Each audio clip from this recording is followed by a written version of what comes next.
2008 ECE Anna University question.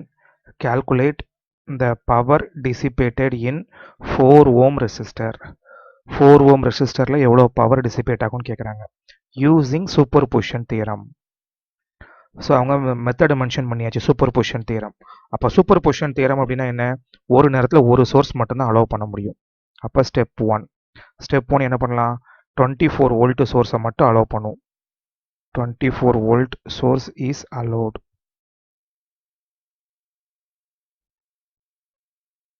அப்போ 10 ampere source என்ன பண்ணலாம்? 10 ampere is a current source. It will be open circuited. அப்போ circuit எப்படி இது உங்களுக்கு வந்து மாடிஃபை ஆகும்? 24 volt current source, voltage source, ஒரு 12 ohm resistance, அப்புறம் ஒரு 4 ohm resistance.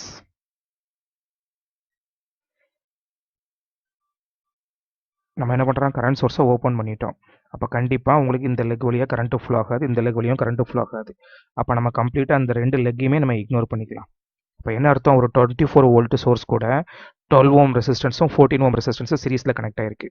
அப்போ V is equal to 24, R is equal to 12 plus 4, which is equal to 16.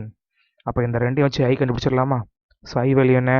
I is equal to 24 by 16, which is equal to 3 8s are 24, 2 8s are 16, 1.5 ampere. இந்த 1.5 ampere எப்படி வரணும்? சப்ளைலேருந்து வெளியில் வரணும். அடுத்து 12 ampere 12 ohm resistance வெளியே வரணும். அடுத்து 4 ஓம் ரெசிஸ்டன்ஸில் டவுன்வர்ட்ஸில் current flow ஆகணும். ஸோ 4 ampere 4 ஓம் ரெசிஸ்டன்ஸில் டவுன்வர்ட்ஸில் 1.5 ampere கரண்ட்டு ஃப்ளோ ஆகுது. சரி, ஓகே, இது ஸ்டெப் 1. அடுத்து என்ன பண்ணலாம்? ஸ்டெப் 2 எடுத்துக்கலாம். ஸ்டெப் 2 என்ன? Step 2 10 ampere current source is only allowed. 10 ampere current source only allowed.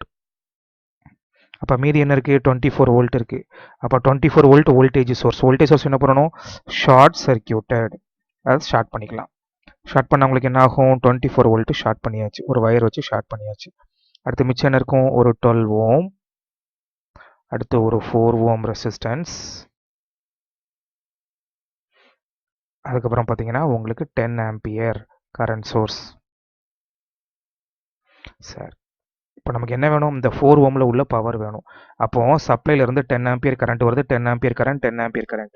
இந்த பாயிண்ட்டுக்கு அப்புறம் என்ன ஆகும்? அது இப்படியும் டிவைட் ஆகும். நமக்கு எது வேணும்? 4 ஓம் ரெசிஸ்டன்ஸ் வழியாக உள்ளது வேணும், இது நமக்கு வேண்டாம். அப்போ நம்ம என்ன பண்ணலாம்? இந்த இடத்துல கரண்ட் டிவிஷன் ரூல் யூஸ் பண்ணலாம். கரண்ட் டிவிஷன் ரூல் படி 4 ஓம் ரெசிஸ்டன்ஸ் வழியாக ஃப்ளோ ஆகக்கூடிய கரண்ட் வேணும் அப்படின்னா total current into the resistance which is not recovered. எது தேவையில்லாத ரெசிஸ்டன்ஸோ அது உங்களுக்கு நியூமரேட்டரில் வரணும், divided by total resistance. அதாவது இந்த டோட்டல் கரண்ட்டுங்கிறது என்ன? 10 ampere கரண்ட். இந்த 10 ampere கரண்ட் டோட்டல் கரண்ட், அதுதான் உங்களுக்கு பிரிய போகுது. எங்கே பிரிய போகுது? 4 ஓம் வழியாகவும் 12 ஓம் வழியாகவும் பிரிய போகுது. கரெக்டுங்களா? எது நமக்கு தேவையில்லை? 12 ஓம் தேவையில்லை. அப்போ 12 ஓம் வந்து நியூமரேட்டரில் போட்டுருங்க. டினாமினேட்டரில் டோட்டல் ரெசிஸ்டன்ஸ்னால் என்ன அர்த்தம்? எந்த ரெண்டு ரெசிஸ்டன்ஸ் வந்து கரண்ட்டை நம்மளை பிரிக்க போகுது? எந்த ரெண்டு ரெசிஸ்டன்ஸ் நமக்கு பிரச்சனையாக இருக்குது? 12 ஓமும் 4 ஓம் மட்டும் தான் நமக்கு பிரச்சனையாக இருக்குது. ஏன்னா அந்த ரெண்டு பேரும் தான் இந்த 10 ampere கரண்ட்டை ஏதோ ஒரு ரேஷியோவில் பிரிக்க போகிறாங்க. அப்போ அதுதான் டோட்டல் ரெசிஸ்டன்ஸ். அப்போ என்ன பண்ணலாம்? 12 + 4 போட்டுடலாமா? அப்போ இங்கே என்ன வரும்? 10 ampere into 12 divided by 16. அப்போ இங்கே என்ன வரணும்? 3, இங்கே 4, அடுத்து இங்கே போட்டிங்கன்னா 2.5 போட்டுக்கலாமா? which is equal to 7.5 ampere. அப்போ 4 ஓம் வழியாக எவ்வளோ கரண்ட்டு ஃப்ளோ ஆகணும்? 7.5 ampere கரண்ட்டு ஃப்ளோ ஆகணும். அப்போ அது என்ன direction?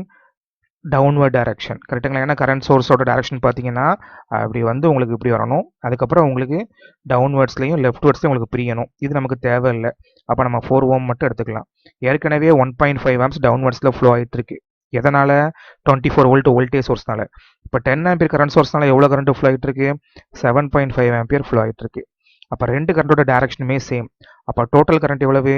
So total current should be equal to 1.5 + 7.5.